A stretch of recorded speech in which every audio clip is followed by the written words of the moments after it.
Super Rugby final for 2022, folks. It's the Blues up against the Crusaders. Lineups, stats, predictions coming in just a sec. And as always, you guys can let me know your thoughts on how this one is going to go.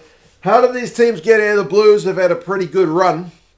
Barring that one loss to the Hurricanes early on in the season, they are 14-1 on a record-breaking winning streak, and they are at home for this one. First time Eden Park, barring Super Rugby Tasman, has hosted a Super Rugby final since 2003. The Crusaders, 11-3, did drop a couple of games, but finished the season looking pretty bloody strong.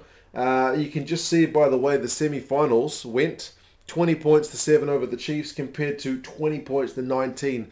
The Blues just scraping through in their one. It should be a pretty interesting game, folks. I have managed to get myself a ticket for this one, so I will be there. Either enjoy if the Blues win or in tears if the Blues lose. But either way, Auckland against Canterbury traditionally is a big old rivalry, and Blues Crusaders, maybe not so much in recent years, but especially in the early days of Super Rugby, has always been a big old rivalry. So yeah, it could be pretty interesting. The game is sold out, I should say.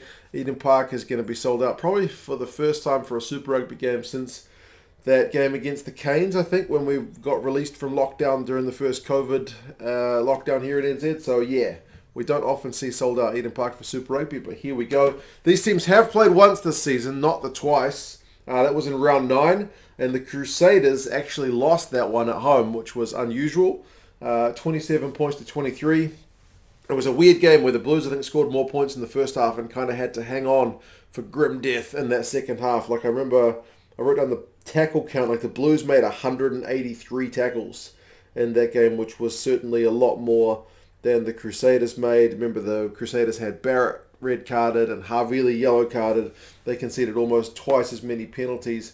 Blues didn't have a lot of ball, but managed to hang on. So, yeah, mentally, I still think the Crusaders are a pretty strong outfit, given they've actually been there and done this many times. So maybe that little bit of extra pressure on the Blues guys mentally. Can they stand up? We'll have to find out tomorrow. Blues lineup is pretty much unchanged. Hodgman, Eklund, and Laulala is that same front row, which has been pretty useful all season. And Laulala, after a good showing last week, has actually kind of maintained that starting role instead of being on the bench, which he's done a lot of this season. Goodhue and Robinson are the second row. So Romano is still on the bench up against his old team. Ioane, Choat, and Sotutu are your back row. Choat's still in for Papalii. Remember, he had an appendix operation a few weeks ago, but he is kind of one of the few changes in this Blue side, as he is penciled in on the bench alongside James Tucker.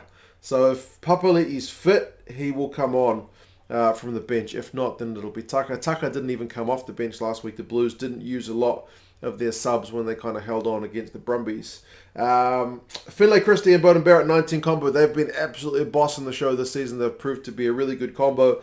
Beauden, I think, is in the best form we've seen him in for a few years anyway, which is pretty pleasing. Tuivasa-Sheck and Rieko Ioane is now a pretty familiar midfield combo as well. Roger has certainly taken to Union pretty well. I think the expectations were pretty massive, but as weeks have gone by, he's just been getting that little bit better each week, so we'll see if he can continue that kind of trend. AJ Lam, Mark Telea the wings, and Stephen Perofeta has been bossing the show, and you can tell because he's earned an All Blacks call-up. He is at fullback. The subs, Vikena, Tuungafasi, and Tuungafasi. Like I mentioned, Romano and Papalii alongside Tucker. One of them is going to go on. Nock didn't get off the bench last week. Zan Sullivan didn't get off the bench last week. And Bryce Heem is back on the bench as well. They're still missing Caleb Clark.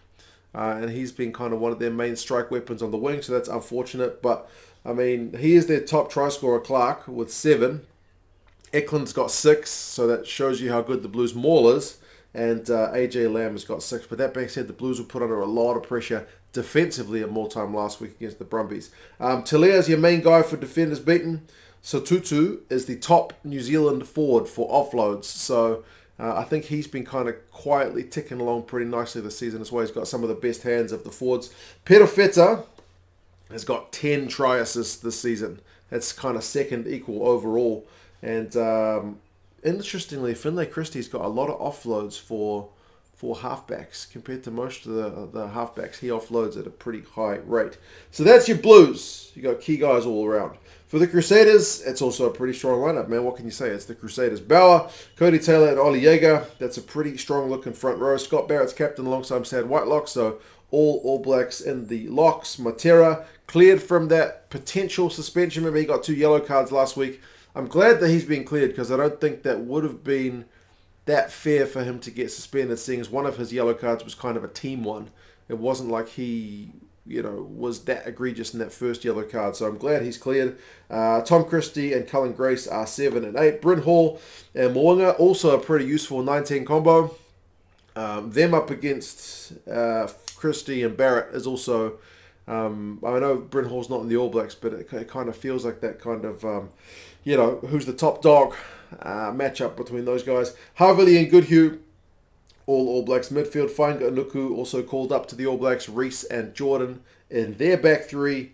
I mean, McAllister, Williams, Newell's also pretty tidy from the bench. Quinton Strange, Corey Kello, Mitch Drummond, Braden Ennor, and George Bridge. I mean, you can bring on All Blacks from the bench is also pretty tidy. Speaking of guys who got try assists, remember I mentioned Perofeta's got 10. Bryn Hall's also got 10. So the Blues are going to have to watch the former Blues man, because if he's on front football, he's going to set up guys to go over. Sever Reese has got the most clean breaks in the competition.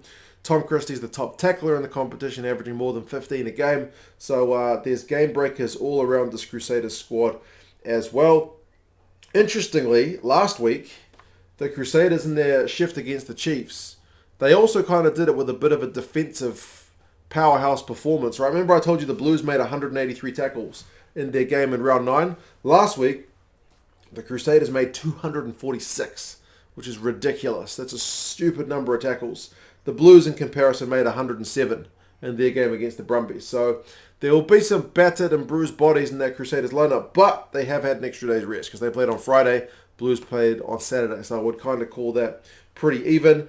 Statistically, the two teams, the Blues have got the better tackling percentage. The Crusaders have got the better line-out percentage. The Crusaders have got the better goal-kicking percentage. They also kick more than the Blues, but the Blues more than the Crusaders, and they offload more than the Crusaders. So, goodness knows, folks, man, it's two pretty strong lineups, and I think it genuinely could go either way. The bookies, in terms of this one, are pretty torn. They've got the Blues by half a point last time I checked. And the Rugby Forecast algorithm has the Blues by 1.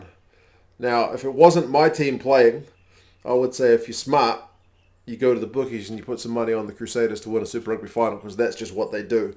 But I'm a Blues fan, so fingers crossed the Blues can get it done one way or another, man. It is on Eden Park. It's this Saturday. Like I said, it's sold out. 7:05 local time. Ben O'Keefe, as the ref, came in for a bit of stick from the Brumbies last week for not giving that last potential penalty. But yeah, hopefully neither side is waiting on the ref to get them out of dodge for the last play of the game. Obviously, you want to have it done on your own end rather than hoping for a referee's decision to go your way. So, yeah, we will see how things go, folks. I'm pretty nervously excited. The weather forecast is not particularly great, so it could be a wet one. We'll have to wait and see if the weather gods can give us some clear skies and we can have some entertaining rugby. Finals rugby is usually pretty tight. We'll see if that proves to be the case. You guys let me know your thoughts. I think we did a poll the other day, and the Blues just edged it in terms of people thinking the Blues were going to get a win. 55% of people compared to 45% back in the Crusaders. They are away from home, but honestly, man, winning finals is what the Crusaders do. So as a Blues fan, I wouldn't say I'm optimistic. Obviously, I back my boys, but it's climbing a big old mountain to beat the Crusaders in final. But we will see. You guys let me know your thoughts, and yes, I'll talk to you guys again soon. See you later.